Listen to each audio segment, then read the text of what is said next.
So good morning guys. तो चलिए start करते हैं आज के यानी कि 3 सितंबर के इंपॉर्टेंट करंट अफेयर्स को। और आज का सबसे इंपॉर्टेंट प्रश्न ये रहा आपके सामने कि अभी हाल ही में प्रधानमंत्री नरेंद्र मोदी ने देश के पहले 32 बिट माइक्रो प्रोसेसर चिप को लॉन्च किया है। उस चिप का नाम क्या है? तो सही उत्तर हो जाएगा यहाँ पे विक्रम। तो अभी मोदी जी ने ही सेमिकॉन इंडिया 2025 इवेंट में देश की पहली पूरी तरह से स्वदेशी 32 बिट माइक्रो प्रोसेसर चिप को अभी लॉन्च किया है और उस चिप का नाम याद रखना विक्रम है। और इसे किसने बनाया? तो इसरो की सेमीकंडक्टर लेबोरेटरी और विक्रम साराभाई स्पेस सेंटर ने मिलकर के इसको तैयार किया है और इसे खासतौर पर अंतरिक्ष मिशनों के लिए तैयार किया गया है। ये जो चिप है -55 डिग्री सेल्सियस से लेके +125 डिग्री सेल्सियस तक के तापमान पर काम कर सकती है और ये 180 नैनोमीटर CMOS टेक्नोलॉजी पर आधारित है। और अभी इस चिप के पहले बैच को PSLV C60 मिशन के दौरान PSLV ऑर्बिटल एक्सपेरिमेंटल मॉड्यूल यानी कि POEM-4 में टेस्ट किया गया था और ये वहां पे सफल भी रहा था। मतलब इसकी टेस्टिंग सफल रही थी। तो क्या याद रखना है? प्रश्न क्या है? मोदी जी ने भी देश के पहले 32 बिट माइक्रो प्रोसेसर चिप को लॉन्च किया, उसका नाम याद रखना विक्रम है। किसने उसको बनाया ये भी मैंने आपको बता दिया। और जहां पर इसको लॉन्च किया ना, वो इवेंट क्या था? Semicon India 2025। इसका आयोजन भी अभी नई दिल्ली में हुआ, यशोभूमि में। अभी 2 से लेकर 4 सितंबर तक इसका आयोजन हो रहा है। इसका उद्घाटन खुद मोदी जी ने किया था और इस इवेंट का उद्देश्य है भारत को सेमीकंडक्टर डिजाइन, मैन्युफैक्चरिंग और टेक्नोलॉजी डेवलपमेंट का ग्लोबल हब बनाना है। और यहीं पे प्रधानमंत्री नरेंद्र मोदी ने जो ये चिप्स हैं, सेमीकंडक्टर चिप्स हैं, इनको डिजिटल डायमंड बताया है। इससे पहले उन्होंने यहीं पे जो ऑयल है, जो तेल है, उसको ब्लैक गोल्ड कहा था। अच्छा, सेमीकंडक्टर की बात हो रही है ना, 2 इंपॉर्टेंट प्रश्न आपको रिवाइज करवाता हूँ, लेकिन उससे पहले एक होमवर्क प्रश्न आपको दे रहा हूं। आप मुझे बताना, जो चंद्रयान 3 हमारा गया था, हमारा जो चंद्रयान 3 मिशन है, उसमें लैंडर और रोवर का नाम क्या है? ये मैं आपसे पूछ रहा हूं। बाकी देखो, अगर आपसे पूछते हैं कि हमने जो सेमीकंडक्टर मिशन है वो कब लॉन्च किया था, तो 29 दिसंबर 2021 को। और उसके लिए कितना बजट रखा? 76,000 करोड़ रुपए। उसके अलावा एक प्रश्न और ही अच्छा बनेगा कि अभी देश के पहले 3 नैनोमीटर सेमीकंडक्टर चिप डिजाइन केंद्रों का उद्घाटन किया था हमारे जो IT मंत्री हैं अश्विनी वैष्णव जी ने। कहां पर? नोएडा और बेंगलुरु में। और ये डिजाइन केंद्र किस कंपनी के हैं? तो जापान की रेनेसांस कंपनी के। ठीक है, ध्यान रखना। ये अगला प्रश्न देखते हैं। फिर अगले में पूछ रहे हैं, हाल ही में दीनदयाल लाडो लक्ष्मी योजना किस राज्य में शुरू की गई? तो आंसर हो जाएगा हरियाणा। कहीं जगह इसको दीनदयाल लाडो लक्ष्मी योजना लिखा है, कहीं पे केवल लाडो लक्ष्मी योजना लिखा है, बात एक ही है। तो हरियाणा सरकार ने अभी इस योजना को शुरू किया है। तो इसके तहत 23 वर्ष या उससे अधिक उम्र की महिलाओं को हर महीने 2100 रुपए की वित्तीय सहायता दी जाएगी। मतलब 2100 रुपए मिलेंगे, 2100 रुपीज। और ये योजना अभी पंडित दीनदयाल उपाध्याय जी की जो जयंती आएगी 25 सितंबर को, तब से लागू होगी। और इस योजना के पहले चरण में इसका जो फायदा है उन परिवारों की महिलाओं को मिलेगा जिनके परिवार की सालाना इनकम 1 लाख रुपए से कम है। और फिर चाहे वो महिला विवाहित हो, अविवाहित हो, दिव्यांग हो, हर तरह की महिला को इसका फायदा मिलेगा। चाहे एक परिवार में 2 महिला, 3 महिला, 10 महिलाएं हों, सबको इसका फायदा मिलेगा। ठीक है, तो लाडो लक्ष्मी योजना हरियाणा में शुरू हुई। आज हरियाणा लेकर के चलता हूं मैं आपको। तो ये रहा मैप में हरियाणा। कैपिटल चंडीगढ़ हो गई है, मुख्यमंत्री है नायब सैनी, गवर्नर है अभी नए बने थे प्रोफेसर आशिम कुमार घोष। यहाँ का स्टेट एनिमल ब्लैक बग हो गया, स्टेट बर्ड है ब्लैक फ्रैंकोलिन, और स्टेट फ्लावर है लोटस, स्टेट ट्री है पीपल। कुछ करंट अफेयर्स के प्रश्न देखें तो भारत का पहला विश्व शांति केंद्र कहां पर स्थापित किया गया? गुरुग्राम। जल शक्ति अभियान कैच द रेन 2025 की शुरुआत कहां से की गई थी? पंचकुला हरियाणा।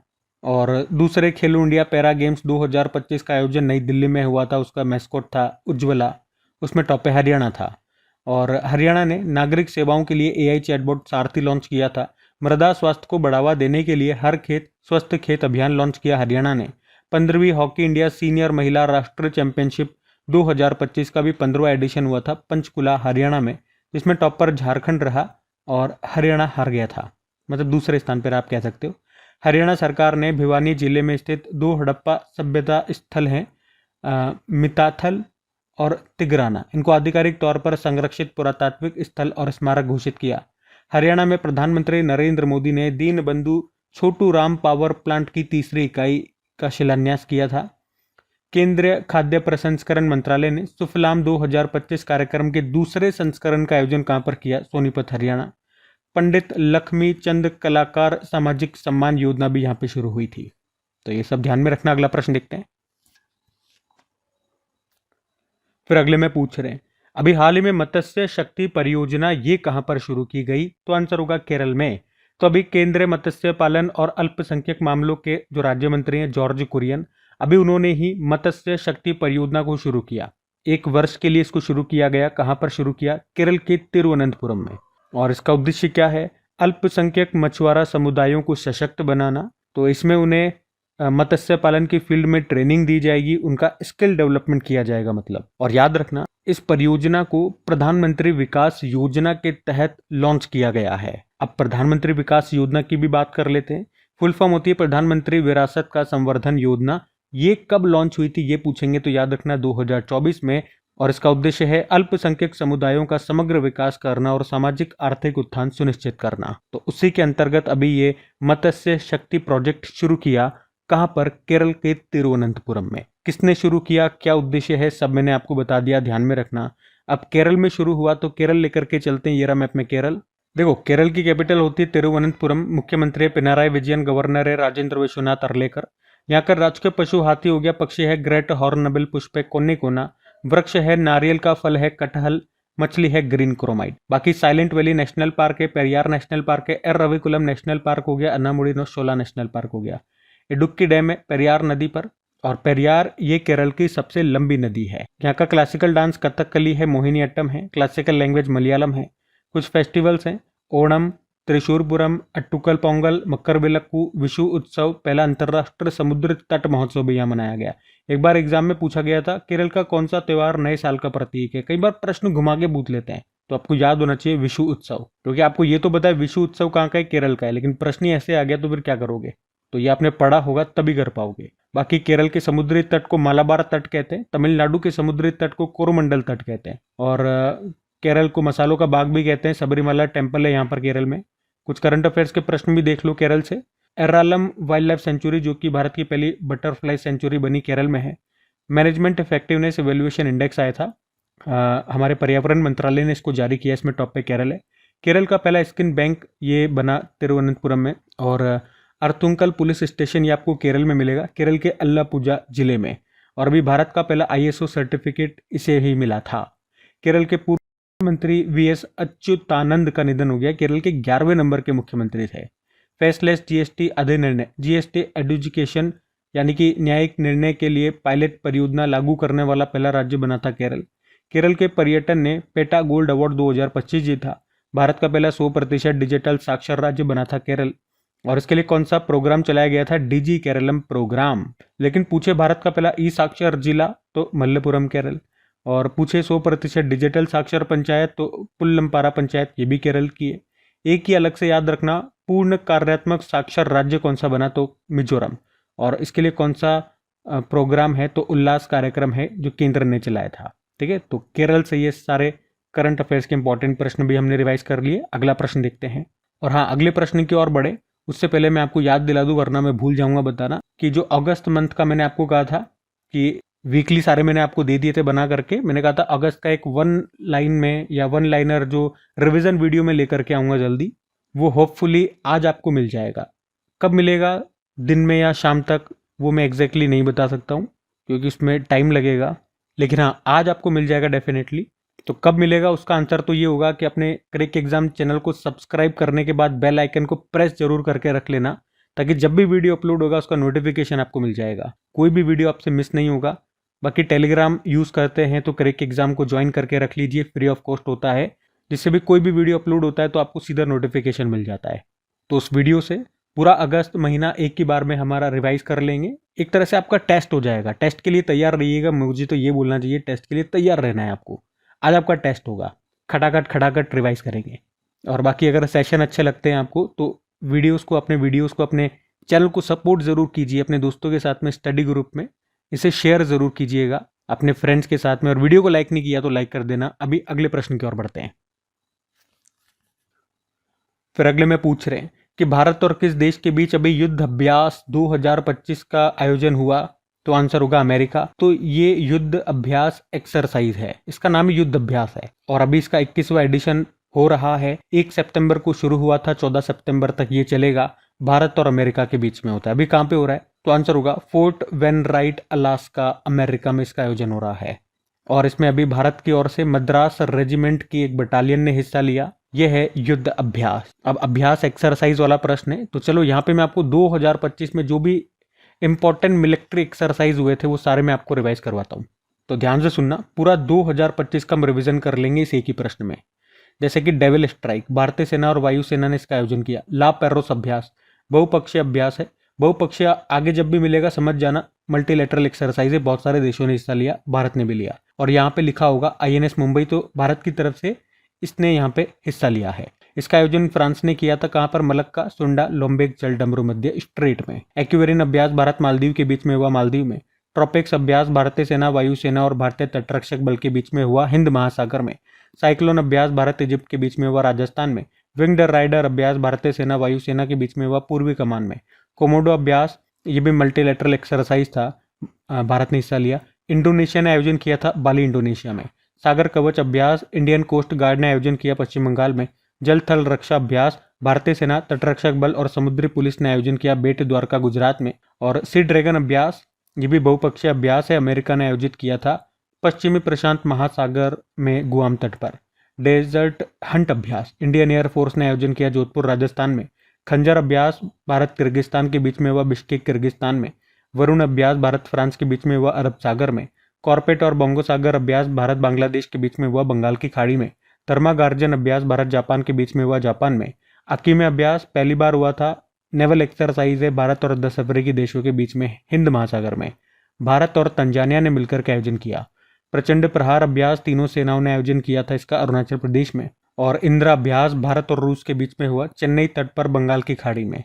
और इनक्योस अभ्यास बहुपक्षीय अभ्यास है, ग्रीस में इसका आयोजन हुआ, ग्रीस के द्वारा। टाइगर ट्रैम्प अभ्यास भारत और अमेरिका के बीच में हुआ, विशाखापत्तनम और बंगाल की खाड़ी में। डस्टलिक अभ्यास भारत उज्बेकिस्तान के बीच में हुआ, पुणे में। डेजर्ट फ्लैग अभ्यास बहुपक्षीय अभ्यास है, UAE ने आयोजित किया, UAE में। तालिस्मान साब्रे अभ्यास, ये भी बहुपक्षीय अभ्यास है, ऑस्ट्रेलिया ने किया, ऑस्ट्रेलिया और पपुआ न्यू गिनी में हुआ। और एक हुआ था ये मानवीय सहायता और आपदा राहत अभ्यास भारत मालदीव के बीच में, मालदीव में। खान क्वेस्ट सैन्य अभ्यास बहुपक्षीय अभ्यास है, मंगोलिया ने आयोजन किया था, उलन बटोर, मंगोलिया में। और मंगोलिया के साथ भारत ने एक एक्सरसाइज किया था, नोमैडिक एलिफेंट, कहाँ पर? उलन बटोर में ही। टाइगर क्लो अभ्यास पहली बार हुआ था, एयर एक्सरसाइज है, भारत अमेरिका के बीच में, उत्तर भारत में। शक्ति अभ्यास भारत फ्रांस के बीच में हुआ, फ्रांस के ला कैवलरी में। उसके अलावा जामाता अभ्यास भारत जापान के कोस्ट गार्ड्स के बीच में हुआ, चेन्नई में। सिम्बेक्स अभ्यास भारत सिंगापुर के बीच में हुआ, सिंगापुर में। ड्रोन प्रहार अभ्यास भारतीय सेना ने किया, अरुणाचल प्रदेश में। और दिव्य शक्ति अभ्यास भारतीय सेना ने किया, सिक्किम में। स्लाइनेक्स अभ्यास श्रीलंका इंडिया के बीच में हुआ, कोलंबो में। समन्वय शक्ति इंडियन आर्मी ने किया, असम और मणिपुर में। मैत्री अभ्यास भारत थाईलैंड के बीच में हुआ, मेघालय के उमरोई में। ब्राइट स्टार अभ्यास बहुपक्षीय अभ्यास था, इजिप्ट ने आयोजन किया, इजिप्ट में। और युद्ध कौशल 3.0 अभ्यास भारतीय सेना ने आयोजित किया था, अरुणाचल प्रदेश में। तो बहुत सारे एक्सरसाइजेज हो गए। और मैंने पहले ही कहा था पूरे साल का 2025 में जो भी इंपॉर्टेंट एक्सरसाइज अभी तक हुए मैं यहाँ पर रिवाइज करवा दूंगा, ठीक है? तो ध्यान रखना। अगला प्रश्न देखते हैं। फिर अगले में पूछ रहे हैं कि हाल ही में रुपे नेटवर्क पर भारत का पहला EMI आधारित क्रेडिट कार्ड भारत पे किस बैंक ने लॉन्च किया? तो आंसर होगा यूनिटी बैंक। तो अभी देश का पहला EMI आधारित credit card unity small finance bank और भारत पे ने मिलकर के लॉन्च किया है, जो अपने ग्राहकों को अपने खर्च को 12 महीने तक की समान मासिक किस्तों में EMI में बदलने का विकल्प देता है। और ये कार्ड UPI से भी जुड़ा हुआ है, जिससे ऑनलाइन और ऑफलाइन दोनों जगह भुगतान किया जा सकता है। और इस कार्ड पर कोई ज्वाइनिंग या एनुअल फीस वगैरह भी नहीं है।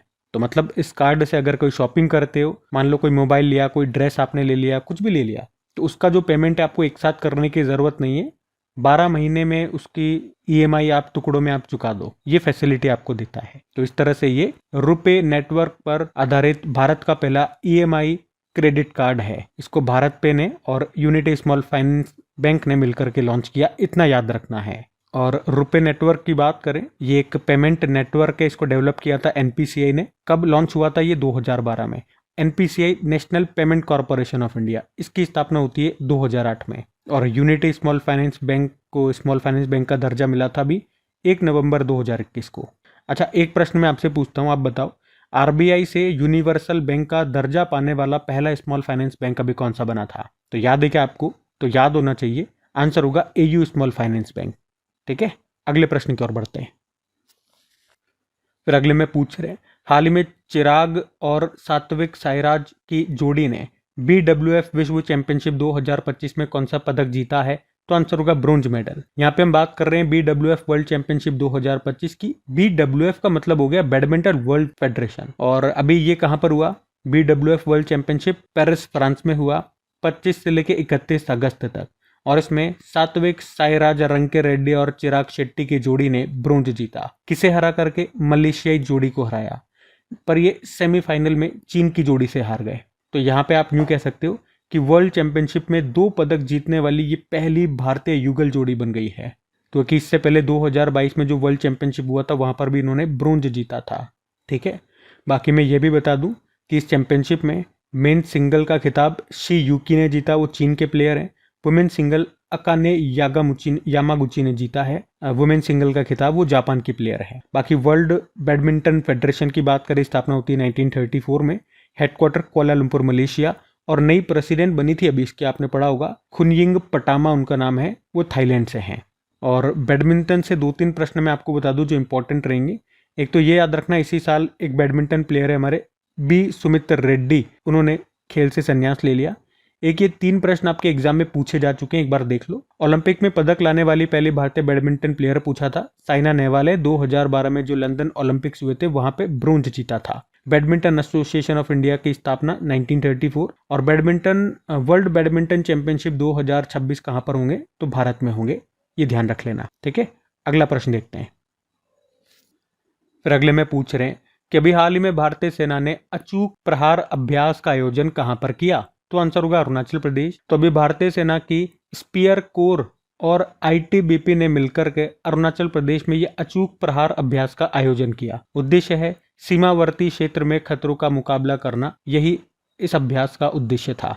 अच्छा, इसी तरह से आपको याद होगा अभी भारतीय सेना ने युद्ध कौशल 3.0 अभ्यास भी किया था अरुणाचल प्रदेश में, और भारतीय सेना ने ही ड्रोन प्रहार अभ्यास भी किया था अरुणाचल प्रदेश में, और भारतीय सेना ने ही दिव्य शक्ति अभ्यास भी किया था, वो किया था सिक्किम में। तो इसमें से 3 तो अरुणाचल प्रदेश हो गए, 1 सिक्किम का हो गया, ये तीनों याद रखना। अब एक प्रश्न का उत्तर आप लोग दे जाओ, ITBP Indo Tibetan border police, इसके वर्तमान में डायरेक्टर जनरल कौन है? ये आपको बताना है, आपके लिए होमवर्क प्रश्न है। हम अगला प्रश्न देखेंगे। फिर अगले में पूछ रहे हैं, एशियन शूटिंग चैंपियनशिप 2025 में पदक तालिका में भारत कौन से स्थान पर है? तो आंसर होगा इसका पहले स्थान पर है। हम बात कर रहे हैं एशियन शूटिंग चैंपियनशिप 2025 की। इस बार इसका 16वां एडिशन हुआ। ये 16 से लेकर 30 अगस्त तक हुआ था। कहां पर हुआ? तो शामकेंट कजाकिस्तान में हुआ। भारत ने यहाँ पे टोटल 99 मेडल जीते, जिसमें से 50 गोल्ड हैं, 26 सिल्वर है और 23 ब्रोंज हैं। मेडल टैली में आप देखोगे तो भारत पहले स्थान पर है, दूसरे पे कजाकिस्तान है और तीसरे पे चाइना है। तो इस चैंपियनशिप का आयोजन कौन करता है? एशियन शूटिंग कॉन्फेडरेशन, जिसकी स्थापना होती है 1966 में। हेडक्वार्टर कुवैत में है और प्रेसिडेंट है सलमान अल सबा। ठीक है, तो एशियन शूटिंग चैंपियनशिप की हमने यहाँ पे बात करी है, ये आप ध्यान में रखना। अच्छा, यहाँ पे शूटिंग से ही संबंधित कुछ और भी करंट अफेयर्स के प्रश्न मैं आपको रिवाइज कराऊंगा जो इंपॉर्टेंट रहेंगे हमारे एग्जाम पॉइंट ऑफ व्यू से। जैसे कि अभी इंटरनेशनल शूटिंग स्पोर्ट्स फेडरेशन ने पुरुष एथलीट ऑफ द ईयर चुना था लियू युकुन को, जो चाइना के हैं, और महिला एथलीट ऑफ द ईयर यांग जी इनको चुना था, वो साउथ कोरिया से हैं। बाकी international shooting sports federation junior world cup 2025 इसको होस्ट किया भारत ने, और एक शूटर है हमारी मनु भाकर, इनको शिपिंग मंत्रालय में ब्रांड एम्बेसडर बनाया गया था। उसके अलावा अभी 16वां एशियन शूटिंग चैंपियनशिप ये हुआ, ये आज हमने जो प्रश्न पढ़ा वही है, कजाकिस्तान शामकिन में हुआ, जिसमें मेडल टैली में भारत पहले स्थान पर है। बाकी शूटिंग वर्ल्ड कप 2027 वाले और शूटिंग वर्ल्ड जूनियर चैंपियनशिप 2028 वाले, ये दोनों भारत में होंगे। भारत जो है इसी साल नवंबर में पहली बार भारतीय निशानेबाजी लीग का भी आयोजन करेगा। और अभी इंटरनेशनल ओलंपिक कमेटी ने किसे मेंटल हेल्थ एम्बेसडर नियुक्त किया था? अभिनव बिंद्रा को। ये शूटर है, आपको पता है। ठीक है, तो ये सारे पॉइंट्स ध्यान में रखना। अगला प्रश्न देखते हैं। फिर अगले में पूछ रहे हैं, अभी हाल ही में विश्व नारियल दिवस कब मनाया गया? तो आंसर हो जाएगा 2 सितंबर को। तो हर साल 2 सितंबर को वर्ल्ड कोकोनट डे के रूप में मनाया जाता है। तो नारियल के महत्व के बारे में जागरूकता बढ़ाने के लिए और टिकाऊ नारियल की खेती को बढ़ावा देने के लिए ये दिन मनाते हैं। पहली बार 2009 में मनाया। थीम भी है वैसे, uncovering coconuts power inspiring global action, नारियल की शक्ति को उजागर करना, वैश्विक कार्रवाई को प्रेरित करना। और आपको याद है हमने कल पढ़ा था 1 से लेकर 7 सितंबर तक हम नेशनल न्यूट्रिशन वीक के रूप में मना रहे हैं राष्ट्रीय पोषण सप्ताह। थीम क्या है? Eat right for a better life. ठीक है, तो दोनों ध्यान रखना। अगला देखते हैं।